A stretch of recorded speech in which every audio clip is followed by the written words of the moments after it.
শ্বাস প্রশ্বাস চলছে মৃদু, দিচ্ছে কাঁটা শরীর জুড়ে। হঠাৎ করে কান্নার আওয়াজ, কেমন যেন বিশ্রী সুরে। দমকা হাওয়ায় নিভল বাতি, খুলল ঘরের দরজা। গা ছমছম আমেজ থাকুক, শুরু হোক ভূত চর্চা।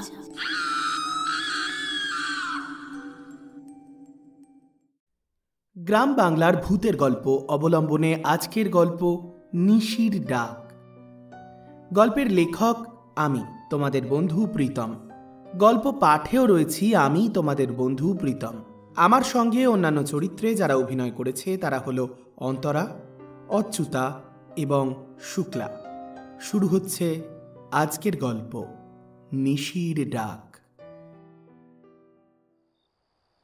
রাত তখন বেশ গভীর। আশ্বিন মাসের প্রায় শেষ। হেমন্তের শুরুতে গাছপালাগুলো কেমন যেন ফাঁকা ফাঁকা। পাতা ঝরার মরশুম এটা। চারিদিকে শুকনো পাতার শব্দ, আর নিষ্প্রাণ গাছগুলো কেমন যেন চুপচাপ দাঁড়িয়ে আছে। চারিদিকে থমথমে একটা গাঢ় অন্ধকার, যেন আকাশ আর মাটিকে গ্রাস করে রেখেছে। এই অন্ধকার আলকাত্রার মতো কালো নয়। এ অন্ধকার যেন বহু পুরনো, জমাট বাঁধা, ভয়ের মতো ভারী। গ্রামের নামটা এই মুহূর্তে নাই বা বললাম, শুধু এটুকু জেনে রাখুন, এ গ্রাম নদী আর জঙ্গলের ধার ঘেঁষে অবস্থিত। আর এই নদীর ওপার থেকে এপারে আসার একমাত্র রাস্তা হলো এই খেয়া ঘাট, যা রাত বাড়লেই যেন এক অন্য রাজ্যের প্রবেশদ্বার হয়ে ওঠে।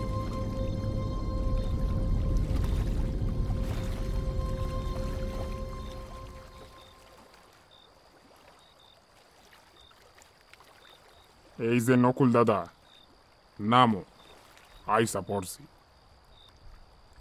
নকুল এই গ্রামেরই ছেলে, তবে বেশ কিছু বছর পড়াশোনা এবং চাকরি সূত্রে কলকাতার বাসিন্দা। বাঁচালে মাঝি কাকা, আজ একটু তাড়াতাড়ি পৌঁছালে মনে হচ্ছে। তাড়াতাড়ি তো হইল, কিন্তু এই পার ঠিকা না আমার সময় দেখা চলো। রাত যেহান দিয়া বাইরব সেইখানে সাবধান হইতে হয়। তুমি আবার কিসের কথা বলছো মাঝি কাকা? ভূতের ভয় দেখাচ্ছ নাকি? এ গাঁয়ে 22 বছর ধরে থাকলাম, তুমি এখনো আমাকে শিশু মনে করো নাকি? ভয়ের কথা নয় নকুল দাদা, এ হইল সাবধানের কথা। দেখো, ওই যে ওই ঘাটের ওপর মণ্ডপটার ধার দিয়া যেই পুরানো অশ্বত্থ গাছটা খাড়াইয়া আছে, নিশির গাছ ওইটা। কি বললে? নিশির গাছ? তুমি কি সেই নিশির কথা বলছো যার শরীর কয়েক বছর আগে ওই নদীতে ভেসে উঠেছিল? হো গো বাবা হো, তার কথাই কইতাছি। গায়ের রং খান ছিল সাপা, কিন্তু চোখগুলা ছিল তারার মতো জল জলে। সে তো আর মইরা যায় নাই রে, সে তো শাপগ্রস্ত হইছে। তুমি তো জানো, বিয়া হয়েছিল গিয়া ওই বিশ্বনাথের লগে। বিশ্বনাথের বয়সী কাউরে দেখলে সে পিছু থেকে ডাক দেয়, তারই কয় নিশির ডাক। দূর, কি সব কুসংস্কারের কথা বলো! আমাকে দেখে কি বিশ্বনাথের মতো লাগে তোমার? তার তো বয়স ছিল প্রায় বছর 25, আমি তো 23 পেরোলাম, আর আমি তো তাকে চিনতামও না। যাই হোক, তুমি এখন যাও মাঝি কাকা, আমাকে আর ভয় দেখাতে হবে না, আমি যাই। যাও, কিন্তু একটা কথা কানে রাখো, যদি নিশুতি রাতে পিছন থেকে কোনো মিষ্টি মাইয়ার ডাক শুনো, কখনো কিন্তু পিছু ঘুইরা তাহাইও না। একদম সোজা হাঁটন দিবা, নইলে নইলে আর কিছু কম না। যাই গিয়া, যাই যাই। নকুল তরতাজা যুবক।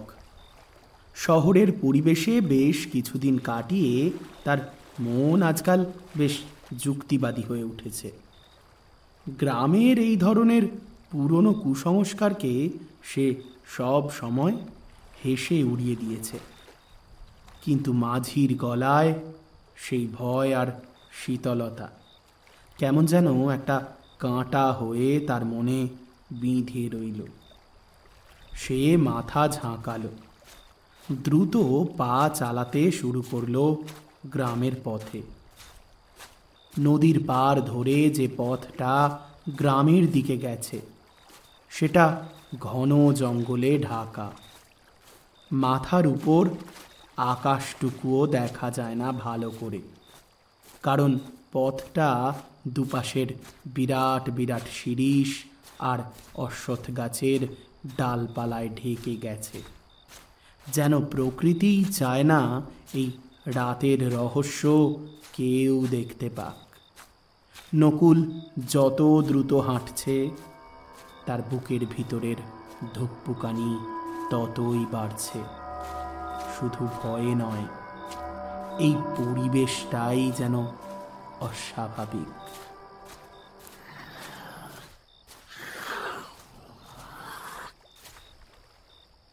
কি যেন শব্দ হলো? হ্যাঁ হ্যাঁ, কোনো পশুর ডাকই হবে হয়তো। এই রাতে এই জঙ্গলে তো এমন হতেই পারে, এমন হতেই পারে। ঠিক তখনই পিছন থেকে একটা খুব নরম আর করুণ সুর ভেসে এলো। ওগো শুনছো? একটু দাঁড়াও না। নকুল স্তম্ভিত। মাঝি সাবধান করেছিল বারবার, কিন্তু এই ডাকটা এত আকুল, এত নিবিড়, যেন বহু দিনের অপেক্ষার শেষে শোনা গেল।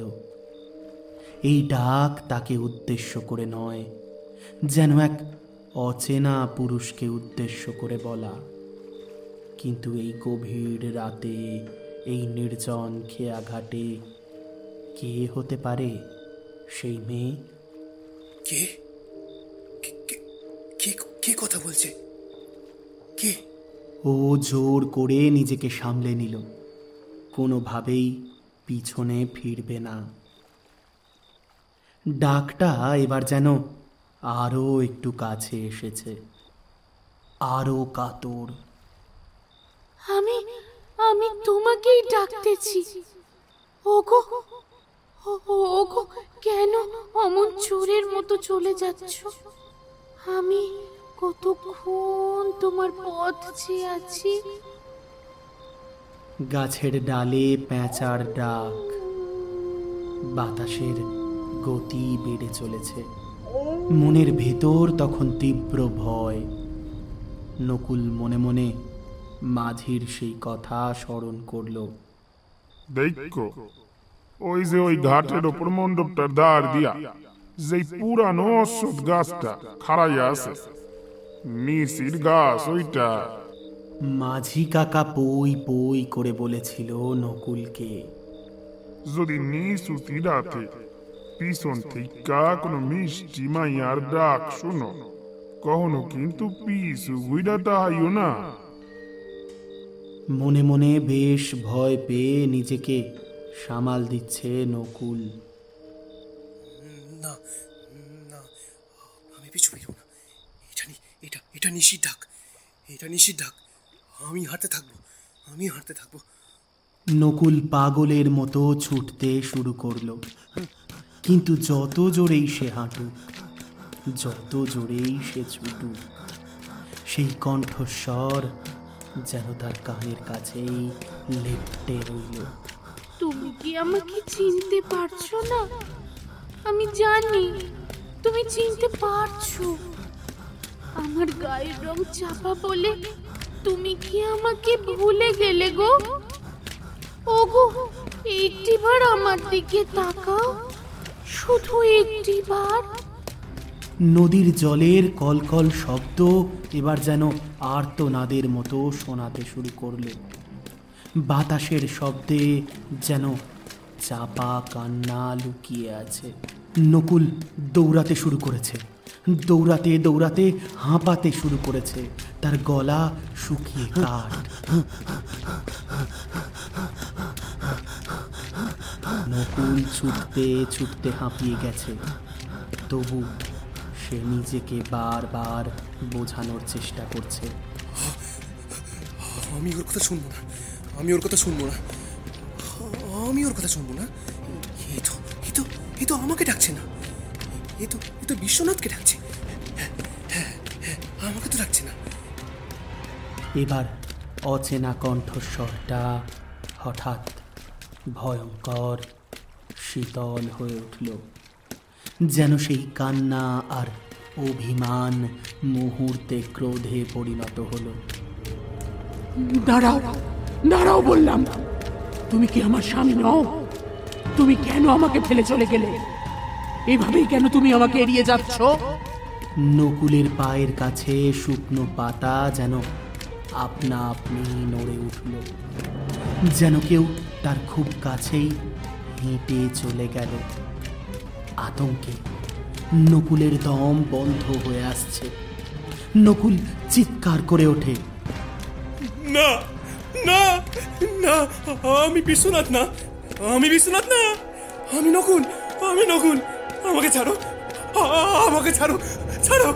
অচেনা কণ্ঠস্বরের চিৎকার এবার তীক্ষ্ণ, ভয়াবহ এবং পরিবেশের সঙ্গে যেন মিশে যাচ্ছে। বিশ্বনাথের মতোই তো দেখতে তুমি। তুমি তো একজন সাধারণ পুরুষ। তোমরা সবাই এক, সবাই আমাকে কষ্ট দাও। তোমরা সবাই আমাকে এই অন্ধকার নদীতে জলে ডুবিয়ে মারলে। আমি তোমাদের কাউকে ছাড়বো না, ছাড়বো না, ছাড়বো না, ছাড়বো না। হঠাৎ বিদ্যুৎ চমকানোর শব্দ, সঙ্গে সঙ্গে একটা তীব্র বাজ পড়ার শব্দ, বৃষ্টি শুরু হওয়ার মতো টুকটাক আওয়াজ। একটা গাছের ডাল যেন কোথাও ভেঙে পড়ল। সেই ডাক যেন আর নারীর কণ্ঠ রইল না, তা যেন এক পিশাচের চিৎকার। নকুলের মনে হলো কেউ যেন পিছন থেকে তার কাঁধটা চেপে ধরছে। সে প্রাণপণ চিৎকার করতে চাইল, কিন্তু তার গলা থেকে কোনো শব্দ বের হলো না। নকুলের দৌড়তে দৌড়তে গলা শুকিয়ে এলো, হাঁসফাঁস করছে। দূর থেকে যেন হাসির শব্দ ভেসে আসছে, সেই মিষ্টি কণ্ঠের হাসি, কিন্তু তা বিকৃত, পৈশাচিক। না, নকুল আর ভুল করেও পিছনে তাকায়নি। পিছনে না তাকিয়েই সে ঊর্ধ্বশ্বাসে দৌড়চ্ছিল, যতক্ষণ না তার শরীরের সমস্ত শক্তি ফুরিয়ে গেল। সে যেন অনুভব করছিল সেই গাছের ডালটা, সেই অশ্বত্থ গাছটা তার ডালপালা বিস্তার করে যেন চারিদিক থেকে তাকে ঘিরে ধরার চেষ্টা করছে। প্রতিটি পদক্ষেপে সে মৃত্যুর খুব কাছাকাছি পৌঁছে যাচ্ছিল। নকুলের দৌড়ানোর শব্দ থেমে গেল। সে গ্রামের দিকে পৌঁছতে সক্ষম হয়েছে। বাড়ির সামনে পৌঁছে কোনো মতে ধুম ধুম করে শব্দ করে দরজা ধাক্কা দিল নকুল। তারপর কাঁপা কাঁপা দুর্বল গলায় ডাকলো, কাকা, কাকা, দরজা খোলো, দরজা খোলো, আমাকে বাঁচাও, আমাকে বাঁচাও কাকা, আমাকে বাঁচাও। দরজা খুলতেই নকুল যেন ধপ করে দরজার সামনে মেঝেতে পড়ে গেল। হাঁপানোর শব্দ ক্রমশ ক্ষীণ হয়ে আসছে। বাড়ির লোকজন দেখল নকুল জ্ঞান হারিয়ে পড়ে রয়েছে। তার চোখ দুটো স্থির, যেন সেই রাতে দেখা কোনো বীভৎস দৃশ্য তার চোখের মনি থেকে মুছে যাচ্ছে না। তার হাতে পায়ে কাদা লেগে যেন সে গভীর খাদ থেকে উঠে এসেছে। আর তখনও দূরে নদীর ধারের সেই অশ্বত্থ গাছটার দিক থেকে বাতাসের শব্দ ভেসে আসছে, করুণ, ভয়ঙ্কর। আবার ফিস ফিস কণ্ঠস্বরে শোনা গেল, ফিরে এসো, তোমাকে ছাড়া আমার শান্তি নেই। ফিরে এসো, ফিরে এসো, ফিরে এসো, ফিরে এসো। নদীর জলের কলকল শব্দ আবার স্বাভাবিক হলো। ঝিঁঝি পোকার ডাক আবার শুরু হলো। কিন্তু এই নীরবতা এখন আরো ভয়ঙ্কর, আরো থমথমে। এ ছিল নিশির প্রথম ডাক, যা নকুলকে প্রায় পাগল করে দিয়েছিল। কিন্তু এই নিশা কেন আজ এত ভয়ঙ্কর? কেন সে বিশ্বনাথের বয়সী পুরুষদের পিছু ডাকে? এর পিছনে আছে এক চাপা গায়ে রঙের মেয়ের অপমান আর যন্ত্রণার করুণ কাহিনী। নকুলের সেই ভয়াল অভিজ্ঞতার পর গ্রামবাসীরা বুঝতে পারল, খেয়াঘাটের নিশি এবার আরও আগ্রাসী হয়েছে। কিন্তু নিশার এমন পিশাচিনী হয়ে ওঠার পিছনে যে গল্প লুকিয়ে আছে, তা কেবল এক চাপা গায়ের রঙের মেয়ের নীরব কান্নার উপাখ্যান। এবার আসছি সেই দিনগুলোতে, যখন নিশার শরীরে ছিল প্রাণ, কিন্তু মনে ছিল মৃত্যুর ছায়া। সে ছিল বেশ অনেক দিন আগের কথা। বিশ্বনাথের সঙ্গে তখন নতুন বিয়ে হয়েছে নিশার। বছর 20-এর নিশা তখন নতুন বউ। সবে মাত্র 1 মাস হয়েছে বিয়ের। চোখে স্বপ্ন ছিল, কিন্তু সেই স্বপ্নগুলো যেন একটু একটু করে ফিকে হয়ে আসছিল। তার স্বামী বিশ্বনাথ, সে ভারী ভালো মানুষ, তাকে ভালোবাসে। কিন্তু ভালোবাসার প্রকাশটা যেন কোথাও একটা গিয়ে থমকে গেছে। এ যেন এক সাজানো সংসার, যেখানে প্রদীপের আলো আছে কিন্তু উত্তাপ নেই। হ্যাঁ গো, শুনছো? হ্যাঁ, বলো নিশা। তুমি কি কাল বাজারে যাবে? শাশুড়ি মা বলেছিলেন কিছু সুতো আনতে। আচ্ছা, কাল সকালে দেখব। তুমি এখন ঘুমোও তো, কাল সকালে আমার অনেক কাজ। কাজ তো থাকেই, কিন্তু তুমি কি জানো এই 1 মাসে তুমি আমার সঙ্গে কটা কথা বলেছো? সব সময় কেমন যেন দূরে দূরে থাকো। আরে বাবা, দূরে কোথায় থাকলাম, আমি তো তোমার পাশেই শুয়ে আছি। দেখো নিশা, তুমি তো জানো আমাদের বিয়েটা দেখাশোনা করে। আমাদের নিজেদের মধ্যে আলাপের তেমন সুযোগ হয়নি। আর তাছাড়া দেখতেই তো পাচ্ছ, বাবার শরীরটা ভালো নয়। বিদেশ থেকে একটা কাজের ডাক এসেছে। এটা পেলে আমাদের সংসারের হালটুকু ফিরবে। তুমি কি চাও না বলো, আমাদের সংসারের ভালো হোক? চাই তো, কিন্তু সংসারের হাল ফিরলেই তো শুধু হয় না, মনের হালও ফেরাতে হয়। তুমি কি আমাকে পছন্দ করো না বিশ্বনাথ? তারপর ঘরে নেমে আসে তীব্র নীরবতা। কেবল ঝিঁঝি পোকার ডাক শোনা যায় সেই নিশীথ রাতে। বিশ্বনাথ উঠে বসে, নিশার দিকে তাকায়। হে, কি বলছো? কেন পছন্দ করব না? তুমি দেখতে সুন্দর, তোমার মনটাও তো খুব সরল, তোমার চোখ দুটো তো সত্যিই খুব মায়াময়। কিন্তু কিন্তু কি?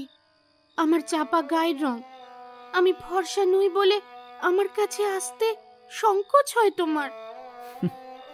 না, একদম নয়। তুমি এসব ভাবছো কেন? আসলে আমাদের মধ্যে গভীরতা তৈরি হওয়ার আগেই আমাকে চলে যেতে হচ্ছে। ভিসা, পাসপোর্টের কাজ প্রায় শেষ। কদিনের মধ্যেই আমায় পাড়ি দিতে হবে। সময় দাও নিশা, সব ঠিক হয়ে যাবে। তুমি তুমি আমাকে বিশ্বাস করো তো? নিশার চোখ ছলছল করে উঠল। কাঁপা গলায় নিশা বলল, করি, কিন্তু এই বাড়িতে আমি একা থাকবো কি করে? বিশ্বনাথ নিশার হাত ধরল। এই প্রথম একটু উষ্ণতার ছোঁয়া। কেন, মা আছেন, বাবা আছেন, মাত্র তো কটা বছর। তুমি সব সহ্য করে নিও কেমন? আমার জন্য, আমাদের ভবিষ্যতের জন্য। আমি কথা দিচ্ছি, ফিরে এসে এই নদীর পাড়েই তোমার জন্য ছোট্ট একটা বাগান করব। সেখানে শুধু তোমার আর আমার কথা হবে সারা দিন, কেমন? বিশ্বনাথের ওই শেষ কটা কথাই ছিল নিশার বাঁচার একমাত্র রসদ। সেই বাগান তৈরির স্বপ্নটুকু বুকে নিয়েই নিশা একা রইল শ্বশুরবাড়ির উঠোনে। আর কিছুদিনের মধ্যেই বিশ্বনাথ পাড়ি দিল দূর বিদেশে। আবার শুরু হলো নিশার নীরব সংগ্রাম, প্রতিদিনের মৃত্যু।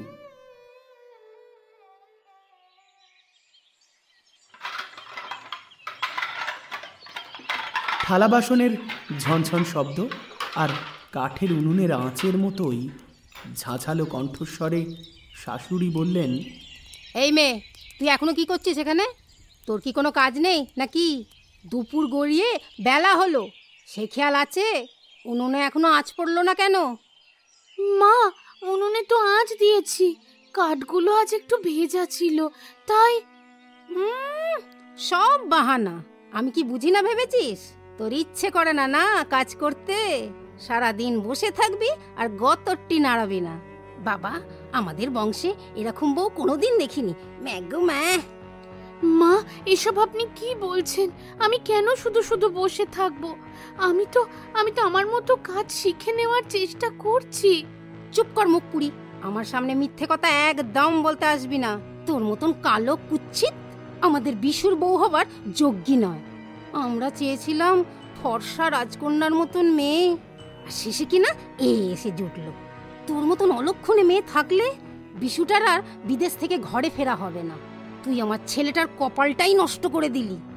আমি তো ইচ্ছে করে কালো হইনি মা, আর আমি বিশ্বনাথের ভাগ্য কিভাবে নষ্ট করলাম? আমি তো শুধু তার জন্য অপেক্ষা করছি। অপেক্ষা? আর তোর অপেক্ষা করে কাজ নেই বাপু। ছেলেটা আমার বিদেশ থেকে ফিরতেই পারছে না। কত দিন হয়ে গেল, চিঠিটুকু পাঠাচ্ছে না। এই মেয়েকে দেখলে আমার ঘাটা জ্বলে যায়। ইস, কি গায়ের রং! বাবা গো বাবা, তুই কি ভাবছিস লক্ষ্মীর আসনে বসিয়ে তোকে পুজো করব? যা, এক্ষুনি গিয়ে পুকুর থেকে জল তুলে নিয়ে আয়। দেখিস তোর মুখ যেন কেউ আবার দেখে না ফেলে। তোর মুখ দেখলেও পাপ হবে। নিশা নীরবে চোখের জল ফেলল। তার চাপা রংটা যেন তার কপালে লেখা এক অভিশাপ হয়ে দাঁড়ালো। বিশ্বনাথ বিদেশে থাকায় প্রতিবাদ করার কেউ ছিল না। শ্বশুরবাড়ির এই গঞ্জনা ছিল তার প্রতিদিনের বিষ। নিশা ঘরের কোণে চুপ করে বসে থাকত, কথা বলতো কেবল নিজের ছায়ার সঙ্গে। তার মনটা প্রতিদিন একটু একটু করে ভেঙে পড়ছে। বিয়ের 1 বছর পর চরম সিদ্ধান্তটা নিয়েই নিল নিশা। প্রায় 1 বছর কেটে গেছে। বিশ্বনাথের চিঠি আজকাল আশা কমে গেছে। নিশার মনে হলো বিশ্বনাথও যেন তাকে ভুলে যেতে বসেছে। শাশুড়ির গঞ্জনা আর শুধু মুখের কথায় সীমাবদ্ধ নেই, তা এখন মাঝে মধ্যেই শারীরিক ও মানসিক অত্যাচারে পরিণত হয়েছে। নিশা খেতে পায় না, ঘুমোতে পারে না। তার বেঁচে থাকার স্বপ্নটুকুও যেন শাশুড়ির কর্কশ কথায় পুড়ে ছাই হয়ে যাচ্ছে। নিজের মনে ফিসফিস করে, যেন নিজের আত্মাকেই সে বলছে, না, আর না, আর কত সহ্য করব? কেন বেঁচে আছি আমি? আমার জন্য বিশ্বনাথকে দূরে থাকতে হয়, আমার গায়ের রঙের জন্য আমাকে সবাই ঘৃণা করে। আমি আর পাচ্ছি না। বিশ্বনাথ, তুমি তো এলে না, তুমি তো আমার পাশে দাঁড়ালে না। নিশা বিছানা ছেড়ে উঠে দাঁড়ালো। তার দুর্বল শরীরে কোনো মতে দাঁড়ানোর চেষ্টা করলো মাত্র। আমাকে মুক্তি পেতে হবে আমার এই চাপা গায়ের রং থেকে, এই অপমান থেকে, এই বিষাদ থেকে, এই পৃথিবীর সমস্ত যন্ত্রণা থেকে। আমি সাঁতার জানি না, এটাই আমার শেষ উপায়। নদীর জল আমাকে আমাকে শান্তি দেবে। নিশার পায়ের শব্দ দরজা পর্যন্ত এগিয়ে চলল। অতি সন্তর্পণে ঘর থেকে বেরিয়ে আসছে। সেই রাতে নিশা কাউকে কিচ্ছু বলল না। সে কেবল বিশ্বনাথের দেওয়া শেষ কথাটা মনে করার চেষ্টা করল। আমি কথা দিচ্ছি, ফিরে এসে এই নদীর পাড়েই তোমার জন্য ছোট্ট একটা বাগান করব। সেখানে শুধু তোমার আর আমার কথা হবে সারা দিন, কেমন? কিন্তু সেই স্বপ্ন তখন কেবল নির্মম পরিহাস। নিশা হেঁটে চলল সেই খেয়া ঘাটের দিকে, যেখানে তার স্বামী একদিন তাকে একা ফেলে চলে গিয়েছিল। তার চোখে এক বিন্দু জল নেই, কেবল এক তীব্র শূন্যতা। সে জানে এই পথই তার শেষ পথ। নদীর জলের কলকল শব্দ এবার কাছে আসছে। গভীর নীরবতা, কেবল নদীর হাওয়ার শব্দ। নিশা যখন খেয়াঘাটের সেই পরিচিত প্রান্তে এসে দাঁড়ালো, তখন তার সমস্ত কষ্ট যেন নদীর জলে ধুয়ে যাচ্ছে। সে শেষবারের মতো আকাশের দিকে তাকালো। সেখানে বিশ্বনাথের মুখ দেখতে পেল না। দেখল কেবল তার চাপা রঙের ওপর সমাজের চাপিয়ে দেওয়া কলঙ্ক। নিশার দীর্ঘশ্বাস পড়ল। তার পায়ের শব্দ শোনা যাচ্ছে। সে জলের দিকে এগিয়ে যাচ্ছে এক পা এক পা করে। ক্ষমা করো বিশ্বনাথ, আমি আর অপেক্ষা করতে পারলাম না। আমার বাগান আর হলো না। তারপর ঝপাং করে ঝাঁপ দেওয়ার শব্দ, জলের মধ্যে তীব্র ছটফটানি, তারপর দ্রুত সব থেমে গেল। কেবল নদীর স্রোতের শব্দ। নিশা সাঁতার জানত না, নিজেকে বাঁচাতে পারল না। নদীর গভীর জলে তলিয়ে গেল সেই চাপা রঙের মেয়েটির সমস্ত স্বপ্ন, সমস্ত অপমান।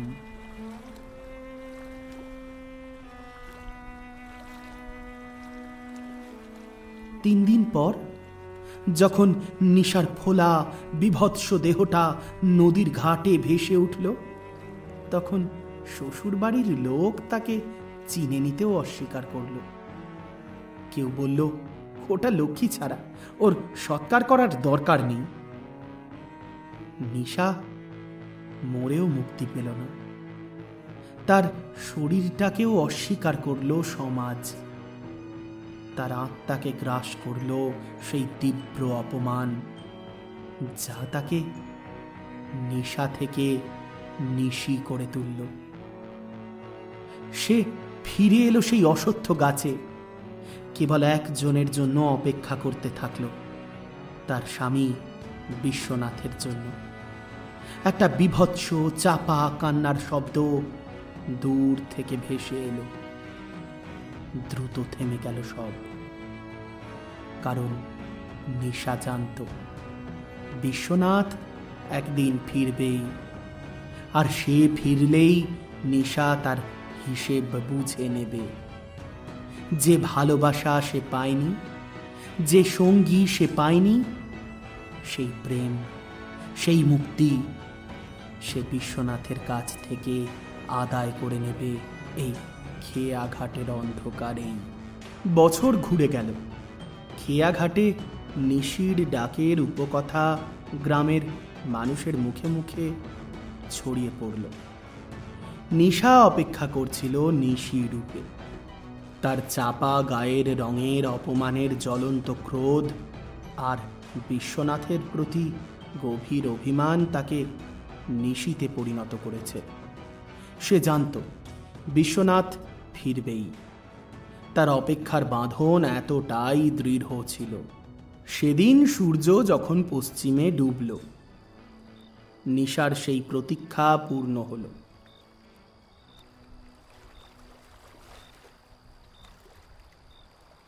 নেমে আসেন বিশ্বনাথ বাবু, বিদেশ থেকে ফিরলেন, ভালোই হইল।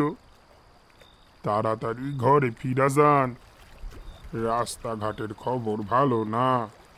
ও তুমি চিন্তা করো না মাঝি কাকা, এত বছর যখন বিদেশে কাটাতে পারলাম তখন আর এই রাতটুকুই বা কি সমস্যার। আমার আবার বাড়ি ফেরার তাড়া।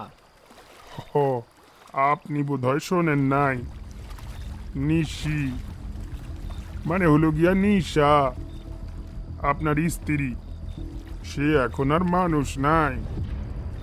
আপনার এই খুঁজতেছে। এই খেয়া ঘাটে পার হইবার সময় একটু সাবধানে হাঁটেন, পিছনে একদম ফিরবেন না কো। নিশা? আমার স্ত্রী নিশা? আরে তার জন্যই তো আমি এত বছর কষ্ট করে বিদেশে কাজকর্ম করে টাকা জমিয়েছি, ফিরে আসছি। সে তো ভয়ের কারণ নয় মাঝি কাকা, তো তুমি যাও। মাঝি তাড়াতাড়ি বৈঠা ঠেলে নৌকো নিয়ে এগিয়ে গেল। নদীর জলের শব্দ দ্রুত দূরে মিলিয়ে গেল। চারিদিকে গাঢ় অন্ধকার, ভয়াল নীরবতা। বিশ্বনাথ গ্রামের দিকে পা বাড়ালো। তার মনে এখন কেবল তার স্ত্রী নিশা, যার জন্য সে বিদেশে এত কষ্ট করেছে। সে তখনও জানত না তার নিশা এখন কেবল তার চাপা গায়ের রঙের অভিশাপ আর যন্ত্রণার প্রতীক হয়ে এই নদীর ধারে অশ্বত্থ গাছের ডালে বাসা বেঁধেছে।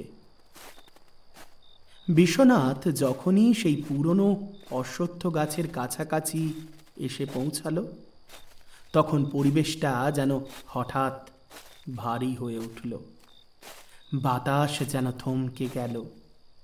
আর তখনই সেই সুমধুর কিন্তু অতি পরিচিত কণ্ঠে ভেসে এলো ডাক, বিশ্বনাথ, বিশ্বনাথ, ওগো শুনতে পাচ্ছ? বিশ্বনাথ, বিশ্বনাথ। বিশ্বনাথের পায়ের শব্দ থেমে গেল। তার বুকের ধুকপুকানি তীব্র হলো। এ কি? এ তো নিশার গলা। আমি ভুল শুনছি না তো? নিশা, নিশা, নিশা তুমি কোথায়? আমি তো এখানেই ছিলাম গো, তোমার অপেক্ষায়। তুমি এতদিনে এলে, এত দেরি করলে কেন? নিশা, আমার ভুল হয়ে গেছে। আমি তো জানতাম না তুমি এখানে। সবাই তো বলল তুমি নেই। তাহলে তুমি কি আমার সঙ্গে অভিমান করে আমাকে দেখে তাহলে পালিয়ে যাচ্ছ কেন? অভিমান? হ্যাঁ, আমি অভিমান করেছি। তুমি আমাকে একা ফেলে চলে গেলে। তুমি জানতে না তোমার মা আমাকে কত গঞ্জনা দিয়েছে, তুমি জানতে না আমাকে সবাই কত অপমান করেছে। আমার চাপা গায়ের রঙের জন্য কত সহ্য করতে হয়েছে। না নিশা, এসব তো আমি কিছুই জানতাম না। আমি তো তোমাকে ভালোবাসি। আমি তো তোমার জন্যই টাকা জমিয়েছি। আমি ফিরবো বলেই তো তোমাকে প্রতীক্ষায় রেখে গেছিলাম। এসো নিশা, আমার কাছে এসো। আমি আর তোমাকে এক মুহূর্ত একা থাকতে দেব না। কণ্ঠস্বর এবার আরো কাছে, আরো করুণ, যেন কেউ সামনে দাঁড়িয়ে আছে কিন্তু তাকে দেখা যাচ্ছে না। সত্যি বলছো বিশ্বনাথ? তুমি আমাকে এখনো ভালোবাসো? এই এই চাপা রঙের আমাকে? হ্যাঁ নিশা, আমি আমি আজও তোমাকে ভালোবাসি। আমার সমস্ত উপার্জন, আমার সমস্ত সুখ তোমাকে ছাড়া তো মিথ্যে। আমি তোমার কাছে হাত জোড় করছি, তুমি তুমি সমস্ত অভিমান ছেড়ে এসো। তাহলে এসো। তুমি যখন এত বছর অপেক্ষা করিয়েছ, তখন আমিও তোমাকে আমার মতো করে অপেক্ষা করাবো না। আমি তোমাকে সেই মুক্তি দেব যা তুমি আমাকে দিতে পারোনি। নিশার স্বরে এবার অদ্ভুত শীতলতা, যেন প্রতিশোধের তৃপ্তি মিশে রয়েছে। বাতাসে তীব্র শোঁ শোঁ শব্দ, গাছের ডালপালা যেন হিংস্র ভাবে দুলছে। নদীর জলের স্রোত বেড়ে যাওয়ার মতো ভয়ঙ্কর শব্দ আসছে। মুক্তি, হ্যাঁ হ্যাঁ নিশা, আমি মুক্তি চাই, আমি মুক্তি চাই। তবে এসো, এইবার আমাদের মিলন হবে, এমন মিলন যা আর কখনো ফুরবে না। আর কেউ আমাদের মাঝে আসতে পারবে না। আমার গায়ের রং, তোমার মা, এই সমাজ, কেউ না। এসো এসো। বিশ্বনাথ নিশার কণ্ঠস্বর অনুসরণ করে জঙ্গলের গভীরে গাছের দিকে এগিয়ে গেল। নিশা নিশা, আমি আসছি, আমি আসছি, আমি আমি তোমার কাছে আসছি। বিশ্বনাথ দৌড়চ্ছে, যেন কেউ তাকে তীব্র গতিতে টেনে নিয়ে যাচ্ছে। নিশির সেই মিষ্টি কণ্ঠের বিকৃত পৈশাচিক হাসির শব্দ। নিশা নিশা, আমি আসছি, আমি আসছি, আমি।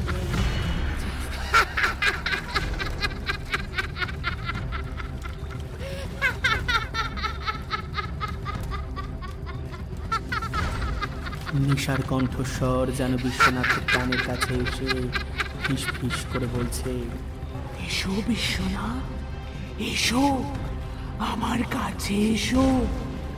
এবার এবার চলো, আমাদের বাগান হবে বিশ্বনাথ, বাগান হবে নদীর গভীরে।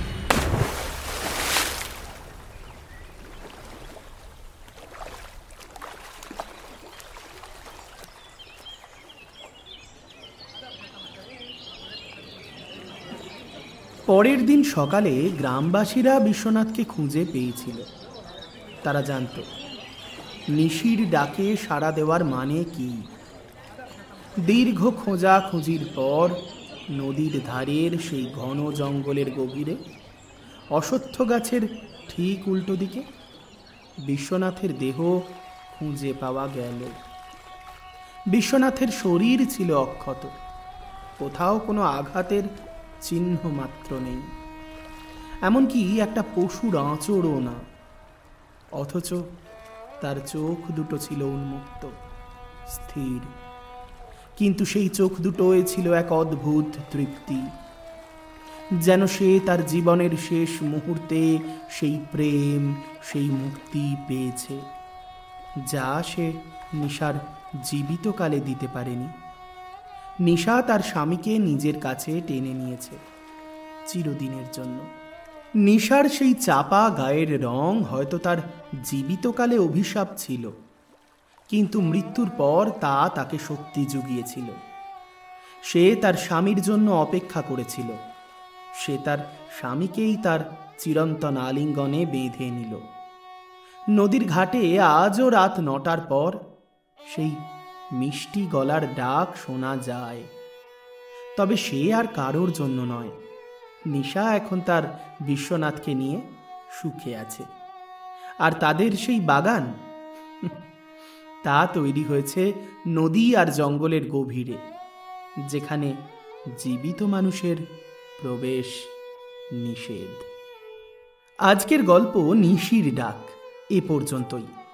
যদি গল্পটা ভালো লেগে থাকে তাহলে চটপট একটা লাইক আর কমেন্ট করে জানাতে হবে সে কথা।